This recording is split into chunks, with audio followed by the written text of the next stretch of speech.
नफे सिंह राठी का सनसनीखेज murder, UK में प्लानिंग, बहादुरगढ़ में हत्या, गैंगस्टरों ने दिया वारदात को अंजाम।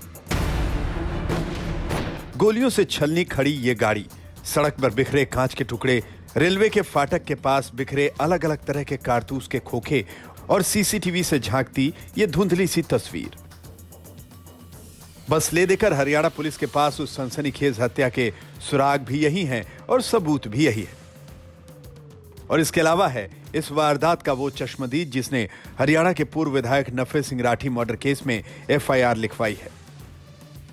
रविवार 25 फरवरी शाम 5:15 बजे दिल्ली के करीब हरियाणा के बहादुरगढ़ इलाके में इनेलो नेता नफे सिंह राठी अपनी इसी फॉर्च्यूनर गाड़ी में घर लौट रहे थे। वो किसी जानकार की 13वीं में गए थे, लेकिन अभी उनकी गाड़ी बराही लेवल क्रॉसिंग तक पहुंची ही थी कि ट्रेन आने की वजह से गाड़ी क्रॉसिंग पर रुक गई। और इससे पहले कि लेवल क्रॉसिंग खुलती और उनकी गाड़ी आगे बढ़ती, पीछे से आई एक कार से उतरे शूटर्स ने उनकी गाड़ी को घेर कर गोली चलाना शुरू कर दिया। ये फायरिंग इतनी भयानक थी कि मौके पर मौजूद चश्मदीदों ने उस फायरिंग में करीब 40 से 50 राउंड गोलियां चलने की बात कही। जाहिर है इतनी गोलियां जहां कहीं भी चलेंगी तो पूरे इलाके में दहशत फैलना लाजमी है। फॉर्च्यूनर गाड़ी है, मैं आपको दिखाना चाहूंगा। देखिए किस तरीके से, ये देखिए एक्सक्लूसिव तस्वीर हम आज तक पर दिखा रहे हैं। ये देखिए फॉर्च्यूनर कार, चूंकि हम इसे हाथ नहीं लगा सकते, अभी फॉरेंसिक एग्जामिनेशन होगा, लेकिन पूरा शीशा टूटा हुआ है और 1 2 3 4 5 6 7 इस तरह से कई। और ये देखिए नीचे की तरफ भी अगर मैं आपको दिखाना चाहूंगा, पूरा कांच का शीशा यहाँ पर टूटा हुआ है।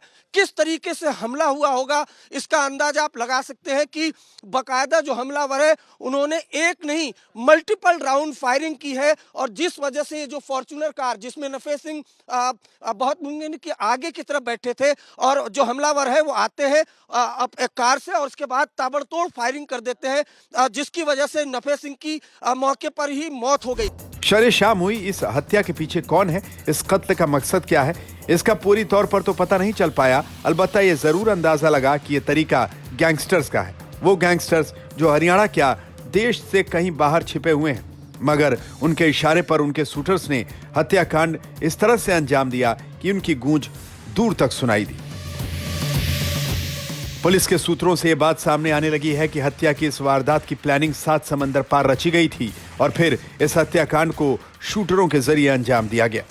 नफे सिंह राठी के घर वालों का इल्जाम है कि उन्हें लंबे वक्त से उनके दुश्मन जान से मारने की धमकी दे रहे थे और उन्होंने इसके लिए सरकार से सुरक्षा भी मांगी थी, लेकिन उनकी अनदेखी की गई।